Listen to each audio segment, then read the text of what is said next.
हरिओम। मित्रों नमः संस्कृताय। मैं अरुण पांडे आज के इस व्याख्यान में आप सबका हार्दिक स्वागत करता हूं। मित्रों, हम कारक प्रकरण का शब्दशः अध्ययन कर रहे हैं। उस अध्ययन के क्रम में षष्ठी विभक्ति समाप्त कर चुके हैं। प्रायः आप षष्ठी सप्तमी दोनों विभक्तियों से संबद्ध कुछ सूत्र हैं, उन सूत्रों का अध्ययन कर रहे हैं। उसमें यतश्च निर्धारणम इत्यादि नियम को, यतश्च निर्धारणम अभी आगे आएगा, हाँ यतश्च निर्धारणम को बाद में देखेंगे। उसमें हम आज दो सूत्र देखेंगे जिन दो सूत्रों से षष्ठी और सप्तमी दोनों विभक्तियां होती हैं, और ये दोनों सूत्र उपपद विभक्ति के हैं। ठीक, ये दोनों सूत्र कैसे हैं? षष्ठी सप्तमी उपपद विभक्ति के सूत्र हैं। इन दोनों सूत्रों से यह बताया जाएगा कि किन किन शब्दों के योग में षष्ठी और सप्तमी होती हैं। ठीक, कुछ शब्द ऐसे हैं, वो शब्दों की लिस्ट मिल जाएगी आपको। वो शब्द अगर कहीं वाक्य में प्रयुक्त मिलते हो, उन शब्दों का यदि कहीं वाक्य में प्रयोग मिलता हो, तो फिर आप क्या कहेंगे? उन शब्दों के साथ साथ षष्ठी और सप्तमी विभक्तियां होंगी।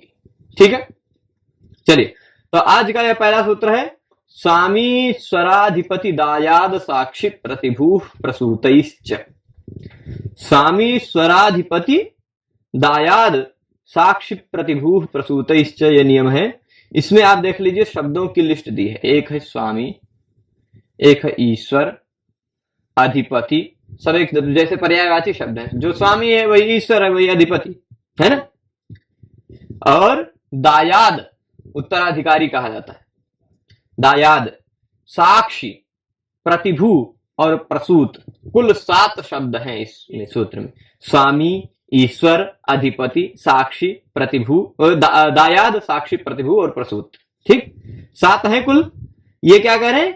एतैः सप्तभिः योगे, इन 7 शब्दों के योग में यदि ये 7 शब्द कहीं आपको प्रयुक्त मिल जाए, यदि ये 7 शब्द कहीं आपको इकट्ठा दिखाई पड़ जाए, तो इन 7 शब्दों के योग में षष्ठी और सप्तमी दोनों विभक्तियां होती हैं। क्या होती है? षष्ठी और सप्तमी दोनों विभक्ति। स्वामी शब्द के साथ कौन सी विभक्ति होगी? षष्ठी भी होगी, सप्तमी भी होगी। गवाम स्वामी, गोषु स्वामी, अथवा एक वचन में ही कह देंगे गो स्वामी, गवि स्वामी, है ना। सप्तमी एक वचन में यदि प्रयोग करना चाहे, क्योंकि गवाम और गोषु तो सप्तमी में है, मतलब बहुवचन में है। बहुवचन में एक वचन में भी हम प्रयोग कर सकते हैं। अब यहां एक बात उठा रहे हैं, एक बात समझिएगा, इसको थोड़ा सा ऊपर ले जाते हैं। एतैः सप्तभिः योगे षष्ठी सप्तम्यौ स्तः, ये वाक्य समझ गए होंगे। इन 7 शब्दों के योग में, एतैः इन सप्तभिः 7 योगे, 7 शब्दों के योग में षष्ठी और सप्तम्यौ स्तः, षष्ठी और सप्तमी विभक्तियां होती हैं।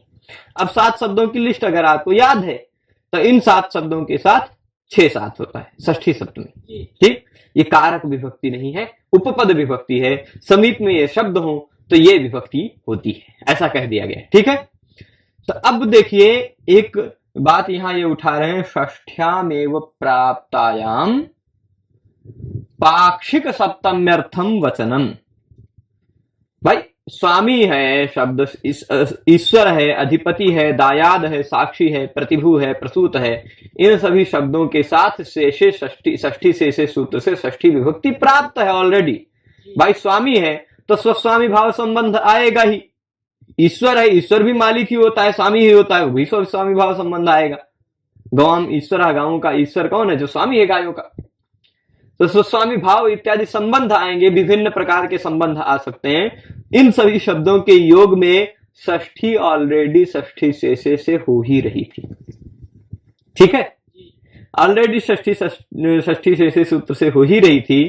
केवल पाक्षिक सप्तम्यर्थम वचनम, पाक्षिक सप्तम्यर्थम मतलब इन शब्दों के साथ षष्ठी जो हो ही रही वो होगी, पक्ष में विकल्प से सप्तमी भी होगी, इसलिए यह सूत्र कहा गया। नहीं तो षष्ठी तो पहले से ही सिद्ध था। गवाम स्वामी, गवाम ईश्वरा, गवाम अधिपति, ऐसे सब उदाहरण पहले से ही षष्ठी शेषे से आप बना सकते हैं। परंतु षष्ठी शेषे के सिवाय क्या कह रहे हैं? षष्ठ्यामेव प्राप्तायाम, षष्ठी शेषे से केवल षष्ठी ही प्राप्त थी, है ना। केवल षष्ठी विभक्ति ही तो होती, षष्ठी शेषे से सप्तमी तो होती नहीं। षष्ठ्याम एव प्राप्तायाम, षष्ठी विभक्ति की ही प्राप्ति हो रही थी।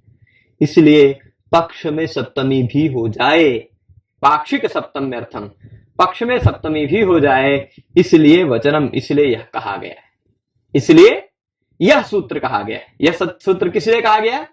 क्योंकि जो षष्ठी ही हो रही थी वो षष्ठी ही ना हो पाए, सप्तमी भी हो जाए। यह सूत्र का भाव समझ गए? तो 7 शब्दों के योग में षष्ठी सप्तमी दोनों होगी। षष्ठी से सूत्र से केवल षष्ठी ही हो रही थी, इसलिए इन 7 शब्दों को फिर से लिस्टेड किया गया सप्तमी विभक्ति वाले सूत्र में भी, जिससे पता चले इन 7 शब्दों के साथ षष्ठी सप्तमी दोनों होगी। ठीक है, षष्ठी शेषे का कोई रोल नहीं है, केवल षष्ठी प्राप्त हो रही थी, उससे वो षष्ठी ऑलरेडी कर ही सकता था। पाक्षिक सप्तमी के लिए ही यह कहा गया। पाक्षिक सप्तमी के लिए मतलब ये समझ लीजिए, केवल यहां पर ऐसा कह सकते हैं, इस सूत्र में जो स्वामी इत्यादि शब्द हैं उससे संबंध अर्थ में षष्ठी शेषे से षष्ठी हो ही रही थी, स्वतः सिद्ध है। यह केवल पाक्षिक सप्तमी का पृथक ग्रहण करने के लिए, पक्ष में सप्तमी भी होगी उसको ग्रहण करने के लिए सूत्र का अवतरण है। यानी इस सूत्र से आप समझ लीजिए पक्ष सा सप्तमी ही होगी, षष्ठी तो ऑलरेडी प्राप्त ही है, तो इससे पता चल जाएगा षष्ठी सप्तमी दोनों होगी। ठीक है, पर अब यह उपपद विभक्ति हो जाएगी विशेष रूप से। वहां अगर हम देखेंगे षष्ठी शेषे से करेंगे, षष्ठी शेषे, तो संबंध मात्र की विवक्षा में रहेगा। संबंध, गायों का स्वामी, ऐसा संबंध मात्र की विवक्षा रहेगी, तो षष्ठी शेषे से आप षष्ठी कर सकते हैं। परंतु यदि उपपद समीप में स्थित शब्द के ही आधार पर केवल करना चाह रहे हैं कि स्वामी शब्द है इसलिए षष्ठी सप्तमी दोनों लगा सकते हैं, यदि ऐसा करना चाह रहे हैं तो आप स्वामी स्वराधिपति दायाद साक्षी प्रतिभू प्रसूत इस नियम लगाएंगे। यदि संबंध मात्र में कहना चाहेंगे तो षष्ठी शेषे से षष्ठी है। ठीक है, अब देखिए, एत ही सप्तभी योगे षष्ठी सप्तम में उसता है, समझ गए होंगे पूरी बात। षष्ठ्याम एवं प्राप्तायाम, षष्ठी ही केवल प्राप्त हो रही थी षष्ठी शेषे से, इसलिए पाक्षिक सप्तम्यर्थम वचनम, पाक्षिक पक्ष में सप्तमी भी हो जाए, इसलिए यह सूत्र कहा गया। गवाम गोशुआ स्वामी, अब देखिए गायों का स्वामी है ना, गायों का स्वामी है, तो अब स्वामी शब्द का प्रयोग है, स्वामी शब्द के प्रयोग होने के कारण इसमें षष्ठी और सप्तमी दोनों हो गए। गवाम गोशु, षष्ठी बहुवचन में गवाम, सप्तमी बहुवचन में गोशु, दोनों हो जाएगा। उसी तरह गवाम गोशुआ प्रसूता, केवल पहला शब्द का उदाहरण दिया, फिर अंतिम शब्द का उदाहरण दिया, बाकी सब अपने आप समझ जाओ, है ना। इन्होंने कुछ उदाहरण दिया है, गवाम गोशु स्वामी, गवाम गोशुआ ईश्वर, गवाम गोशुआ अधिपति, गवाम गोशुआ दायादः, गवाम गोशु व्यवहारस्य, व्यवहारे व साक्षी, साक्षी शब्द आ जाएगा तो साक्षी कौन होता है भाई? साक्षी गायों का साक्षी रहेगा? नहीं, व्यवहार में, न्यायालय के में व्यवहार चल रहा है तो गवाह बन के साक्षी बन के गया, व्यवहारे साक्षी अथवा व्यवहारस्य साक्षी, है ना। तो गवाम, हाँ, गवाम स्वामी, गोशु स्वामी, दोनों वाक्य सही है, षष्ठी सप्तमी। गवाम ईश्वरा, गोशु ईश्वरा, ईश्वर हो गया। गवाम अधिपति, गोशु अधिपति, दोनों विभक्ति हो जाएंगी, अधिपति के साथ भी, ये भी हो जाएगा। और फिर उसके बाद गवाम दायादः, गोशु दायादः, मतलब क्या होता है? दायाद होता है पिताजी के द्वारा, पिताजी की संपत्ति जो है, उस संपत्ति में जो पुत्र का उत्तराधिकार है, यही है दायाद। उत्तराधिकार को दायाद कहा जाता है। तो उत्तराधिकार कहां मिलता है आपको? अगर मान लीजिए कोई सन्यासी गुरु है, तो उसका सन्यासी कोई शिष्य है, तो गुरु के संपत्ति में शिष्य का दायाद है, यानी उत्तराधिकार है। अगर सन्यासी नहीं है, गृहस्थी है, तो पिता की संपत्ति में पुत्र का अधिकार है, वो उसका दायाद है। ठीक, तो गवाम दायादः, गोशु दायादः, मतलब पिताजी की गाय रूपी संपत्ति का उत्तराधिकारी। पहले के संपत्ति समय में गाय भैंस इत्यादि भी, गाय घोड़े हाथी, ये सब भी धन होते थे, सब भी संपत्ति होती थी। तो गोशु दायादः, गवाम दायादः, दोनों षष्ठी सप्तमी दोनों प्रयोग कर सकते हैं, मतलब पैतृक गायों का हिस्सेदार। ठीक है, दायाद शब्द का प्रयोग होने के कारण षष्ठी सप्तमी दोनों हो गई। साक्षी, अब गायों का साक्षी नहीं, तो यहां कोई दूसरा उदाहरण दे रहे हैं, व्यवहार में साक्षी अथवा व्यवहार से साक्षी, व्यवहार का साक्षी या व्यवहार में साक्षी, दोनों प्रयोग कर सकते हैं साक्षी शब्द के योग में। ठीक, अब व्यवहारी का मतलब, व्यवहार का मतलब खरीद बिक्री इत्यादि हो, उधार लेना देना हो, इन सब में, इन सब का गवाह। ठीक, साक्षी, साक्षी के योग में षष्ठी सप्तमी दोनों हो गया। प्रतिभू, प्रतिभू का मतलब होता है, प्रतिभू मतलब होता है वो भी क्या कहते हैं, गारंटर, गारंटर होते हैं ना, या पहले यहां कहा गया था 3 प्रकार का उभयो प्रतिभूर्ग्राह्य समर्थ कार्य निर्णय, याज्ञवल्क्य स्मृति में है। दोनों के प्रतिभू होते हैं, कार्य निर्णय में जो समर्थ होते हैं, और प्रतिभू 3 प्रकार के बताए हैं। दर्शने प्रत्यये, दर्शने प्रत्यये दाने प्रातिभाव्यम विधीयते। प्रातिभाव्य प्रतिभू शब्द से ही बना है। याज्ञवल्क्य स्मृति में कहा गया है गारंटर 3 प्रकार के होते हैं। जब लेन देन का व्यवहार होता है, आजकल भी आप भी बैंक से लोन लेते हैं तो कोई गारंटर होता है ना। वो गारंटर को पहले के समय में प्रतिभू कहा जाता था। तो प्रातिभाव्य कब होता था? 3 तरह का प्रातिभाव्य की चर्चा हमारे शास्त्रों में, याज्ञवल्क्य स्मृति इत्यादियों में की गई है। एक प्रतिभू ऐसा होता था जो दर्शने, पहले के समय में बैंक नहीं होता था, उधार लेना हो देना हो तो किसी सेठ जी से लेते थे, किसी बड़े धनी से लेते थे उधार, वो ब्याज पर देता। और सबका ब्याज का भी अलग नियम है। कांतार गास्तु दशकम सामुद्रा विंसकम शतम, सबसे कितना कितना लेना है ब्याज, इन सब का भी नियम था। अशीति भागो विधि से मासी मासी संबंध के, महीने महीने में कितने % वृद्धि होती है, सालिना कितनी वृद्धि होती है, किस चीज पर कितनी वृद्धि होती है, ये सब कुछ का भी नियम था। तो अब मान लीजिए लोन लिया है, कर्जा लिया है, तो कर्जा लेते समय 3 प्रकार का गारंटर होगा, 3 प्रकार का प्रतिभू होगा। एक कहेगा दर्शने, मैं इसको जानता हूं, आप इसको उधार दे दीजिए, अगर ये आपका पैसा लेके भगेगा नहीं, अगर भग गया तो मैं इसे दिखा दूंगा, कहां है इसका घर वर सब कुछ जानता हूं, मैं दिखा दूंगा, मिला दूंगा इससे, ये भगने नहीं दूंगा। एक ऐसा वाला गारंटर होता है। दूसरा, इस आदमी पर मुझे विश्वास है, ये आपको धोखा देके भगेगा नहीं, ऐसा वाला गारंटर। दर्शने प्रत्यय, प्रत्यय मतलब विश्वास वाला। और तीसरा, बहुत एडवांस लेवल के गारंटर होते हैं, कुछ हाई फाई लेवल के, वो कहते हैं अरे ये भग ही नहीं सकता आपका पैसा लेकर, अगर ये भग गया तो आपका पैसा हम लौटा देंगे। ये तीसरे प्रकार वाले गारंटर होते हैं, ठीक है, हम लौटा देंगे। ऐसे 3 तरह के गारंटर वहां याज्ञवल्क्य स्मृति में चर्चा की गई है। और तीनों तरह का प्रायश्चित बताया गया है कि मान लो कि अगर वो जो लोन लेके भगा है, वो भग के चला गया, तो फिर पैसा जो गारंटर था उससे लो, है ना। अगर वो गलत साबित हुआ, वो उसका घर नहीं दिखा पाया या उसका विश्वास झूठा निकला, तो तुम पैसा दो भाई, हमने पैसा तुम्हारे विश्वास पे दिया था। और अगर कहीं आद्यौत वितथौ दाप्यौ इतरस्य सुताः अपि, 2 प्रकार के जो है दर्शन वाले और प्रत्यय वाले, वो तो अगर गलत निकल गए तो वो पैसा दें। अगर तीसरा प्रकार वाला कि मैं आपका पैसा दे दूंगा या भाग गया, तो तीसरा प्रकार वाला एडवांस लेवल वाला गारंटर अगर कहीं गलत निकल गया, वो सही में पैसा लेके भाग गया और जो गारंटर था वो मर गया, तो उसके बेटे लोग भी पैसा भरे। इतना तक नियम, मतलब पैसा भरना ही पड़ेगा। चलिए, प्रतिभू वाली बात वो है। तो प्रतिभू का यहां उदाहरण दे रहे हैं, गवाम गोशुआ प्रतिभू, गायों का। वहां भी साक्षी मतलब एक प्रकार का गारंटर हो सकता है, या प्रतिभू का मतलब होता है गायों के बदले द्रव्य आदि प्राप्त करने का अधिकारी यहां दिए हैं। प्रतिभू शब्द का योग है स्वस्वामी भाव संबंध होने के कारण षष्ठी सप्तमी दोनों होगी, ठीक है। और प्रतिभू का के बाद यहां उदाहरण दिया है साक्षी प्रतिभू प्रसूत, प्रसूत भी गवाम हुआ गोश हुआ, दोनों हो जाएगा। गवाम प्रसूता है, गोशु प्रसूता है, दोनों उदाहरण होंगे। गवाम प्रसूता मतलब, अब भाई प्रसूत मतलब होता है जन्म लिया। प्रसूत का क्या तात्पर्य होगा? जन्म लिया, ठीक। तो प्रसूत का तात्पर्य क्या होगा?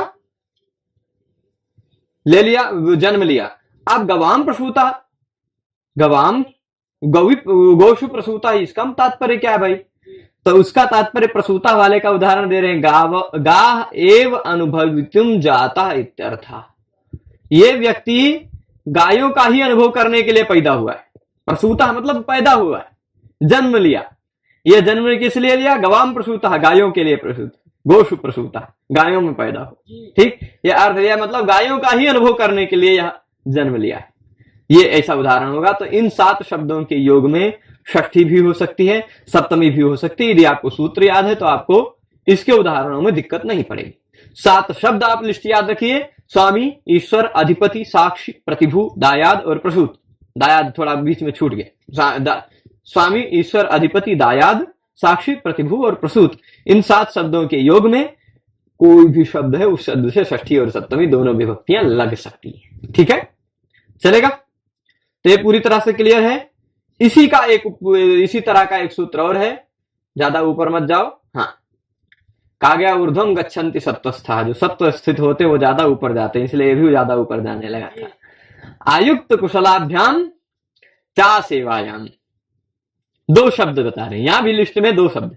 इससे पहले 7 शब्दों की लिस्ट आपने देखी थी, स्वामी, ईश्वर, अधिपति, दायाद, साक्षी, प्रतिभू, प्रसूत। उस 7 शब्दों में 2 शब्द और जोड़ दीजिए, आयुक्त और कुशल। आयुक्त कुशलाभ्याम, द्विवचन है ना, भ्याम। इन दोनों के योग में आयुक्त शब्द का योग हो, कुशल शब्द का योग हो। आयुक्त शब्द एक है, दूसरा शब्द है कुशल शब्द, है ना। इन दोनों के योग हुए और इन दोनों का योग ही केवल ना हो, वहां तो केवल योग कहा था, स्वामीश्वराधिपति साक्षी प्रतिभू प्रसूतई ही, है ना। तृतीया बहुवचन का प्रयोग किया था, बहुत सारे शब्द थे इसलिए प्रसूतई ही तृतीया बहुवचन का प्रयोग था। यहां 2 ही शब्द हैं, आयुक्त और कुशल। आयुक्त इसलिए आयुक्त कुशलाभ्याम द्विवचन कह रहे, 3-4 शब्द होते तो बहुवचन कहते, है ना। आयुक्त कुशलाभ्याम, आयुक्त कुशलेन, अगर खाली कुशल शब्द होता तो कुशलेन कहते, 2-2 है, आयुक्त कुशल तो आयुक्त कुशलाभ्याम, है ना। तो अगर कहीं एक शब्द और होता तो बहुवचन हो जाता, आयुक्त कुशल, एक और शब्द अगर जुड़ा होता तो, ठीक है। तो अब मान लीजिए यहां पर आयुक्त और कुशल शब्द होने चाहिए, साथ ही साथ आसेवायाम, क्या करें, आसेवायाम, आसेवा अर्थ होनी चाहिए। कौन सा अर्थ? आसेवा क्या होती भाई? एकनिष्ठता, एकनिष्ठता, तत्परता, लगा रहना, यह है आसेवा। आसेवा का मतलब क्या होता है? केवल उसी में तत्पर है, केवल उसी में लगा है, केवल उसी में एकनिष्ठ है, इसी को कहते हैं आसेवा। तो आयुक्त शब्द मतलब नियुक्त है, नियुक्त है, आयुक्त है, लगा हुआ है, यह आयुक्त का अर्थ। कुशल मतलब निपुण है, उसमें निपुण है, मतलब उसका निपुण है तो भाई उस काम में लगा हुआ है, तभी तो निपुण है, लगा हुआ है, यह अर्थ आएगा।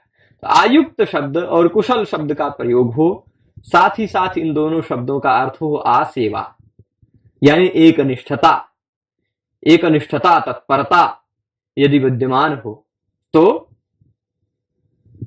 क्या होगी?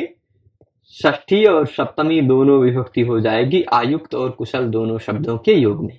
ठीक, जैसे देखिए यहां क्या लिख रहे हैं, आभ्याम योगे, इन दोनों शब्दों के योग में षष्ठी सप्तम्यों स्तः, षष्ठी और सप्तमी दोनों विभक्तियां होती हैं।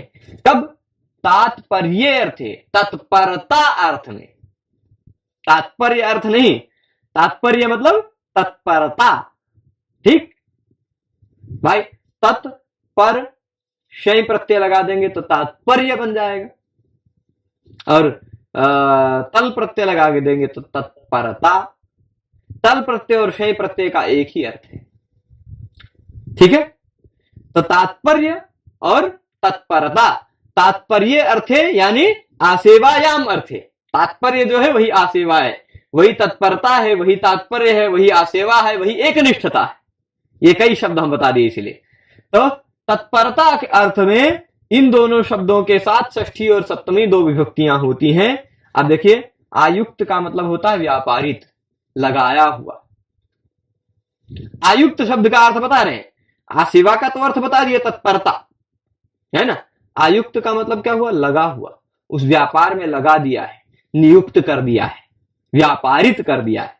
भाई तुम ये व्यापार करो, तुम ये क्रिया करो। क्रिया, व्यापार मतलब व्यापारो भावना संयोत्पादना संयोजक क्रिया। व्यापार जो है वही भावना है, वही उत्पादना है, वही क्रिया है। ठीक, तो व्यापार ही क्रिया है। यहां क्या कहेंगे? आयुक्तः यानी व्यापारितः, जिस व्यापार में लगा दिया गया, उस क्रिया में लगा दिया गया है, नियुक्त कर दिया गया है। आयुक्त का नियुक्त पर अर्थ लिया जा सकता है। ठीक, तो आयुक्तः हरिपूजने अथवा आयुक्तः हरिपूजनस्य, हरिपूजनस्य आयुक्तः, हरिपूजने आयुक्तः, दोनों प्रयोग कर सकते हैं आयुक्त शब्द के साथ, षष्ठी और सप्तमी दोनों। अब षष्ठी कब होगा? षष्ठी होगा क्यों होगा और सप्तमी क्यों होगा? क्योंकि सूत्र ने कहा है आयुक्त कुशलाभ्याम चा सेवायाम, है ना। आयुक्त शब्द का प्रयोग है, इसलिए हरिपूजन शब्द में षष्ठी भी हुई, सप्तमी भी हुई। इसका तात्पर्य क्या हुआ? हरि के पूजन में लगा हुआ, हरि के पूजन में विधिवत लगा हुआ है, ठीक है। आयुक्त है, व्यापारित है, ठीक है, ये हो जाएगा। अब दूसरा उदाहरण दे रहे हैं, कुशलः हरिपूजने अथवा कुशलः हरिपूजन से। 4 उदाहरण दे रहे हैं एक ही वाक्य में। वाक्य आपको एक ही दिख रहा होगा, पर इसी एक वाक्य में 4 उदाहरण दे रहे हैं। आयुक्त कुशल वा हरिपूजने हरिपूजनस्य वा। जहां कहीं भी वाक्य में वा दिखाई पड़ रहा हो, वहां उस वा को तोड़ करके 2 वाक्य बना दीजिए। अगर कहीं 2 जगह वा है तो 2 दूना 4 वाक्य हो गया, ठीक। तो खाली पहले आयुक्ता को बोलिए, आयुक्ता हरिपूजने, आयुक्ता हरिपूजन से। इस वा को हटाए, कुशलः हरिपूजने, कुशलः हरिपूजन से। 4 वाक्य हो जाएंगे, 4 वाक्य है ना। तो आयुक्त शब्द के साथ भी षष्ठी हुई तो हरिपूजन से, आयुक्त शब्द के साथ सप्तमी हुई तो आय हरिपूजने। उसी तरह कुशल शब्द के साथ षष्ठी लगी तो हरिपूजन से, कुशल शब्द के साथ सप्तमी लगी तो हरिपूजने, हरिपूजने कुशला। तो हरिपूजने कुशला अथवा हरिपूजन से कुशला, ये अगर कहेंगे तो इसका तात्पर्य होगा हरि के पूजन में कुशल है, निपुण है, ठीक है। समझ जाएंगे? तो यहां तक पहुंच गए। अब प्रश्न पूछ रहे हैं, प्रश्न पूछ रहे हैं आसेवायाम किम। भाई सूत्र में केवल आयुक्त कुशलाभ्याम शब्द ही कह देते काम चल जाता, आप आसेवायाम शब्द क्यों कह रहे हो? क्या जरूरत पड़ गई आसेवायाम कहने की? आसेवायाम ना कहते तो क्या दिक्कत आती? तो सूत्र क्या रहता? आयुक्त कुशलाभ्याम च, इतना ही रहती ना। सूत्र तो इतना ही रहता कि आयुक्त और कुशल शब्द के साथ, आयुक्त और कुशल शब्द का प्रयोग होने पर उसके साथ षष्ठी सप्तमी विभक्ति का प्रयोग हो सकता है, इतना ही अर्थ रहता। आसेवा अर्थ हो चाहे ना हो, है ना, चाहे जिस अर्थ में हो जाता। पर आसेवायाम शब्द का प्रयोग किया है तो क्या तात्पर्य होगा? आसेवा अर्थ होनी चाहिए, एक निष्ठता अर्थ होनी चाहिए, तत्परता अर्थ होने चाहिए, है ना। ये तत्परता उसमें अर्थ के रूप में आए, तत्परता आए, तात्पर्य आए, है ना, तभी तो षष्ठी सप्तमी होगी। अगर आसेवायाम अर्थ न कहा होता तो तात्परता नहीं आती, एक निष्ठता नहीं आती, फिर भी षष्ठी सप्तमी हो जाती, है ना। पर क्या होना चाहिए? तत्परता एक निष्ठता हो तभी षष्ठी सप्तमी हो। तो अब देखिए यहां पर जो उदाहरण दे रहे हैं, आयुक्तः गौः शकटे। गौः मतलब बैल, गौः का मतलब गाय भी होता है, बैल भी होता है, ठीक। तो यहां गौः मतलब बैल, शकटे मतलब बैलगाड़ी आयुक्त है, बैलगाड़ी पर नियुक्त है, लगा हुआ है बैलगाड़ी पर यहां तत्पर अर्थ नहीं है, बैलगाड़ी में तत्पर नहीं है, लगा दिया गया है। उस लगे हुए का अर्थ है ईषद युक्त, थोड़ा सा युक्त है, थोड़ा सा युक्त है, पूरी तरह से अभी वह बैलगाड़ी में लगा नहीं है, है ना।